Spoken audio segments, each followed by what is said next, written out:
Pandian store today episode. Pandian கிட்ட கோமதி உள்ள வந்து இங்க பாருங்க, சரவணன் இப்போ கடை கூட்டிட்டு போறது சரியா வருமா, ஏங்க இப்படி பண்ணிக்கிட்டு இருக்கீங்கன்றாங்க. கோமதி அவங்க இருந்தா சும்மா தேவையில்லாம எல்லா விஷயங்களையும் யோசிப்பான்னா நான் அங்க கூட்டிட்டு போறேன்னு சொல்லிட்டு இருக்கேன்றாங்க. இல்லைங்க அது சரியா வருமா, எல்லாமே சரியா வரும் சரியா, நீ சும்மா தேவையில்லாம பயந்துட்டு இருக்காத, நான் தான் கூட இருக்கல, அப்படி இருக்கும்போது சரவணன் அப்படி விட்டுருவேனா என்ன அப்படின்றாங்க. நான் பாத்துக்கிற கோமதி, நீ ஃபீல் பண்ணாதுன்றாங்க. சரி ஓகேங்க, நீங்க இவ்வளவு தூரம் சொல்றீங்க, அதுக்கு மிச்சம் நான் என்னங்க சொல்றதுன்னுவாங்க. அதுக்கப்புறமா சரவணன் இருந்துட்டு, அம்மா நீங்கள் என்னால் நினச்சி பயப்படுறதெல்லாம் சரிதாம்மா, ஆனால் அது அப்படியெல்லாம் எதுவும் நடக்காதும்மா, நீங்கள் என்ன நினச்சி ரொம்ப வரி பண்ணிக்க வேண்டாம் அப்படின்னு சொல்லிடுவாங்க. அதுக்கப்புறமா சரி நான் கிளம்புறேன்னு சொல்லிட்டு அவங்களுடைய அப்பா கூட கிளம்பி போகிறாங்க.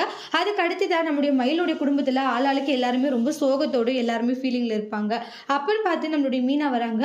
உடனே வந்து அக்கா அப்படின்றாங்க. மீனா நீயா வந்திருக்க அப்படின்றாங்க. என்னால் நம்பவே முடியல, ஏன்னா நீ வரமாட்டேன்லாம் நினச்சேன்றாங்க. அக்கா நீங்கள் பேசணுன்னே எனக்கு ரொம்ப கஷ்டமாக போச்சுன்றாங்க. மீனா யாருமே நான் புரிஞ்சுக்கல பாத்தியா, நான் எதுக்காக சொன்னன்றது ஒருத்தர் கூட புரியாம போயிடுச்சு அப்படின்ட்டு எமோஷ்னலா ஃபீல் பண்ணிக்கிட்டு இருக்காங்க. அதுக்கு ஒன்று சொல்லுவாங்க, சும்மா தேவையில்லாம எல்லாம் யோசிக்காதீங்க அக்கா, என்ன இருந்தாலையும் நீங்க போய் சொல்லி கல்யாணம் பண்ண தப்பு தானே. தப்பு தான் மீனா, நான் இல்லைன்னு சொல்லல, என் அம்மாவுக்கு படிச்சு படிச்சு சொன்னேன், போய் சொல்ல வேண்டாம், உண்மையை சொல்லி கல்யாணம் பண்ணான்ட்டு. ஆனால் கடைசி வரைக்கும் என் அம்மா கேட்கவே இல்லையே. இல்லை இப்படி பண்ணா மட்டும்தான் உனக்கு இந்த வாழ்க்கை கிடைக்கும், ஏதோ சொல்லி என் அம்மா இந்த கல்யாணத்தை பண்ணி வச்சிருச்சு மீனா. ஆனால் நான் எந்த ஒரு பொய்யும் சொல்லி நான் இந்த கல்யாணம் பண்ணல, உனக்கே தெரியும்ன்றாங்க. அப்படி இருக்கும்போது எப்படி மீனா நான் அப்படியெல்லாம் பண்ணுவேன்ட்டு ரொம்ப எமோஷனலாக ஃபீல் பண்ணிட்டு இருக்காங்க. என்ன முடிவு எடுக்கிறதுன்னு அவங்களுக்கு ஒன்றுமே புரியல. அதுக்கப்புறம் மீனா நிறைய விஷயங்களை பேசுகிறாங்க. அக்கா நீங்கள் நினைக்கிற மாதிரி எதுவும் நடக்காது, தைரியமாக இருங்க, எல்லா பிரச்சனையுமே சரியாகிடும்ன்றாங்க. அது நடந்துடும் இது நடந்துடும்ட்டு எதுவுமே நினச்சி நீங்கள் வரி பண்ணிக்காதீங்க அக்கா அப்படின்ட்டு எல்லாம் சொல்கிறாங்க.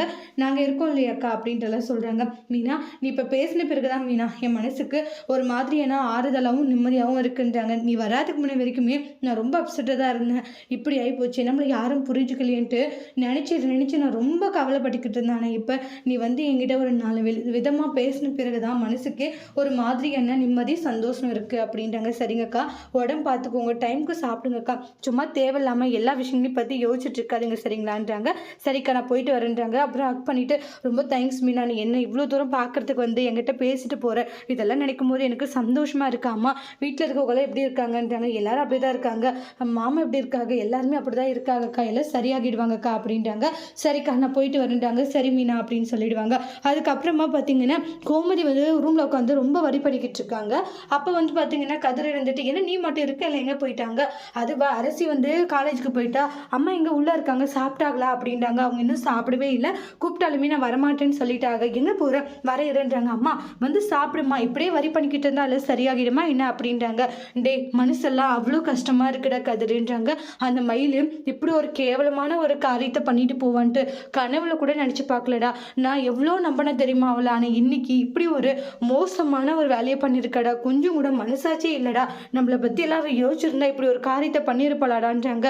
சரவணுடைய முகத்தை பார்க்க முடியல, ஊர் உலகம் என்னடா பேசும், இப்படி இருந்த குடும்பம் இன்னைக்கு இப்படி ஆகிப்போச்சு அப்படின்ட்டு எல்லாமே யோசிச்சு ரொம்ப எமோஷ்னலாக ஃபீல் பண்ணுறாங்க. அது கதிர் ஒன்று சொல்கிறாங்க, அம்மா பேசுகிறவங்க 1000 விஷயங்கள் பேசுவாங்க, இன்னைக்கு நம்மளுடைய குடும்பத்தில் இப்படி ஒரு விஷயம் நடந்திருக்கு அதை பற்றி பேசுகிறாங்க, நாளைக்கு இது வேற ஒரு வீட்டில் நடந்துச்சுன்னா அதை பற்றி பேசுவாங்கம்மா, அதனால இதெல்லாம் ஒரு விஷயம்னு எடுத்துக்காதம்மான்றாங்க. எல்லாமே அப்படி நார்மலாக விட்டுறது நல்லதுமா, சும்மா அது இதுன்ட்டு நீ எதையும் நினைக்காது அப்படின்ட்டு சொல்லி சமாதானப்படுத்துகிறாங்க. என்ன இருந்தாலுமே வந்து என்னால் அப்படி இருக்க முடியல கதிர், ஏன்னா சரணுடைய வாழ்க்கை இப்படி கேள்விக்குறியாக இருக்குடா, இதெல்லாம் பார்க்கும்போது மனசுக்கு ஒரு மாதிரியான சங்கட்டமாக இருக்குது, நீ ஃபீல் பண்ணாதம்மான்றாங்க. நாங்கள் இருக்கோம் இல்லையா, அண்ணனுக்கெல்லாம் அப்படி எதுவும் ஆகாது, அண்ணனை போய் நம்ம கைவிட்டுருவோமோ சொல்லு, எந்த நிலைமையிலையும் நம்ம அண்ணனை கைவிட மாட்டோம், அண்ணனோட தான் நம்மள இருப்போம், அப்படி இருக்கும்போது நீ எப்படி ஃபீல் பண்ணிட்டு அப்போ அண்ணன் எப்படி இருக்குன்னு சொல்லுன்றாங்க. நாம் அண்ணன் முன்னாடி சந்தோஷமா இருந்தால் தானே அண்ணனும் சந்தோஷமா இருக்கும், நாம் கவலைப்பட்டுக்கிட்டு இருந்தால் அப்புறம் அண்ணன் உடஞ்சி போகாது, வேற என்னமா பண்ணுன்றாங்க.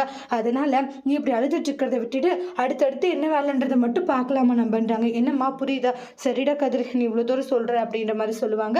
வந்து சாப்பிடுவாமான்ட்டு கதிர் அவங்களுடைய அம்மாவை சமாதானப்படுத்திட்டு வந்து சாப்பிட்றதுக்காக உட்கார வச்சு சாப்பாடுமே ஊட்டி விடுறாங்க. அதுக்கப்புறம் நெக்ஸ்ட் பாண்டியனும் நம்மளுடைய சரவணனும் கடைக்கு வருவாங்க. அங்கே வர கஸ்டமர் எல்லாம், பாண்டியா நாங்கள் கேள்விப்பட்ட விஷயங்களெல்லாம் உண்மையாப்பா அப்படின்றாங்க. உங்கள் வீட்டில் இந்த மாதிரி விஷயம்லாம் நடந்துருச்சா, அந்த பொண்ணு கம்மியாக தான் படிச்சிருக்கான், சரவணோட 2 வயசு அதிகன்ற மாதிரிலாம் சொல்கிறாங்க, எப்படி பாண்டியா விசாரிக்காமல் இந்த கல்யாணத்தை பண்ணேன்றாங்க. கொஞ்சமாச்சு விசாரித்து இந்த கல்யாணம் பண்ணியிருக்கணும், ஆனால் எதுவுமே விசாரிக்காமல் இப்படி கல்யாணம் பண்ணிட்டு நீ ரொம்ப புத்திசாலின்னு நினச்சேன், ஆனால் உன்னுடைய பையனோட விஷயத்தில் நீ ரொம்ப முட்டாளெல்லாம் இருக்க அப்படின்ட்டு சொல்கிறாங்க. அதே இடத்துல நம்ம சக்தியில் இருப்பாங்க, ஆமாம் ஆமாம் புத்திசாலின்னு வெளியே வீரப்பு ஒன்று தான் காட்டிக்க வேண்டியது, ஆனால் சரியான ஏமாலியாக இருக்கான், தான் பையனுடைய வாழ்க்கையை தான் அப்பாவே கெடுத்துட்டாரு அப்படி அப்படின்ட்டுலாம் ரொம்ப நக்கலாக சக்திவேல் அந்த கோவிலில் பேசிட்டு இருப்பாங்க. அதை கேட்க கேட்க பாண்டியனுக்கு செம்ம இரிட்டேட்டிங்காக இருக்கு.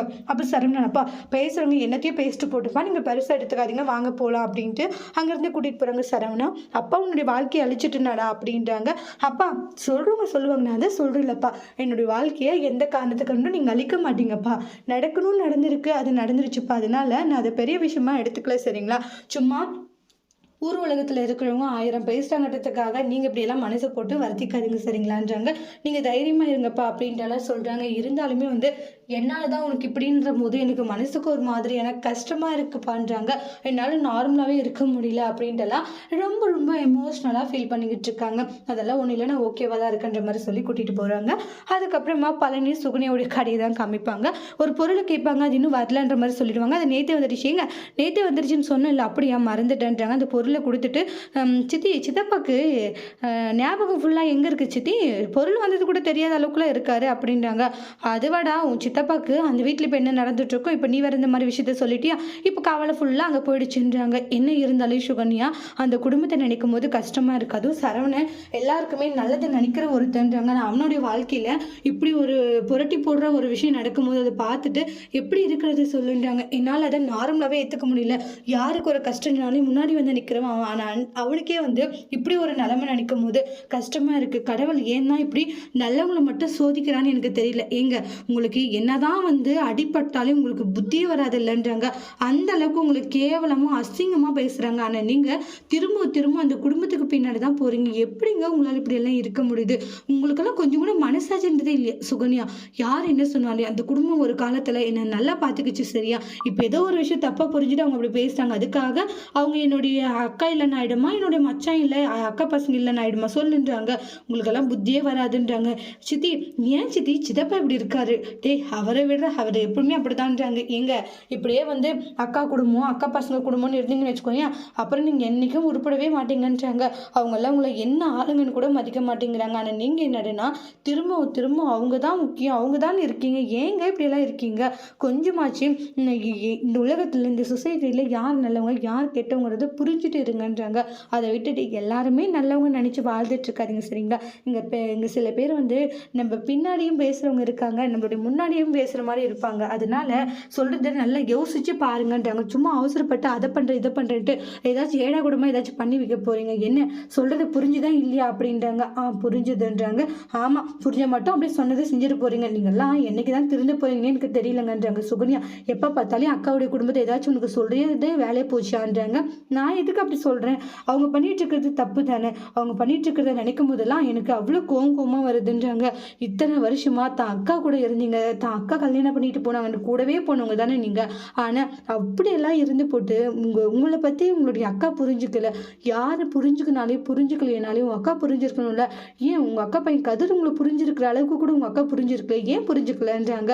உங்கள் அக்காவுக்கு உங்கள் மேலே பாசம் கிடையாது, ஒரு வேலைக்காரனா உங்களை யூஸ் பண்ணிட்டு இருந்திருக்காங்க. அது உங்களுக்கு தெரியுதா இல்லையாங்க அப்படின்றாங்க. சுகன்யா, அப்படியெல்லாம் நான் திங்க் பண்ணல, அக்காவும் அப்படி நினைக்காது, ஏதோ ஒரு சுச்சுவேஷன் இந்த மாதிரி, அதனால தான் இப்படியெல்லாம் ஆயிடுச்சு. அதனால சும்மா வந்து அக்கா அது இதுன்னு காரணங்களை சொல்லிக்கிட்டு இருக்காது. உங்களுக்கெல்லாம் போய் சொன்ன பாருங்க என்ன சொல்லணும் அப்படின்ற மாதிரி சொல்கிறாங்க. அதுக்கப்புறமா சுகன்யா, நீ வேலை பாரு சுகன்யானுவாங்க. நீங்கள் என்னைக்கு மாற போகிறீங்கன்னு தெரியலன்னு வாங்க. இங்கே ஒரு மாதிரி யோசிச்சுட்டு ஃபீல் பண்ணிக்கிட்டு இருக்காங்க. அதுக்கப்புறமா பாண்டியன் கடைக்கு போயிட்டு அவங்க சொன்ன விஷயங்கள் நினச்சி பார்க்குறாங்க. அதாவது சக்திவேல் பேசின விஷயங்களும் அங்கே சுற்றி இருக்கிற பீப்புள்ஸ் பேசின விஷயங்களுமே நினச்சி பார்க்குறாங்க. நினச்சி பார்த்துட்டு நம்ம பையனுக்கு நம்ம தப்பான ஒரு வாழ்க்கையை தேர்ந்தெடுத்து கொடுத்துட்டோமோ, சரியான வாழ்க்கையை நம்ம தேர்ந்தெடுத்து கொடுக்கலையோ அப்படின்ட்டுலாம் அவங்களவே கில்ட்டியாக ஃபீல் பண்ணுறாங்க. சரவணான்றாங்க, அப்பா அப்படின்ட்டு கடையில் உட்காந்து பேசிகிட்டு இருக்காங்க. இல்லைடா, எல்லாரும் சொல்கிற மாதிரி நான் உனக்கு தப்பான வாழ்க்கையை தான் அமைச்சு கொடுத்துட்டேன்னா என்ன அப்படின்ட்டாங்க.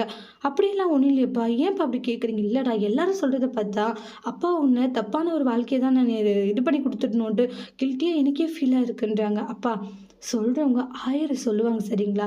எனக்கு தெரியும் என் அப்பா எப்படின்ட்டு. நீங்கள் எனக்கு நல்ல ஒரு வாழ்க்கை தான் எனக்கு ஏற்படுத்தி கொடுத்துருக்கீங்க.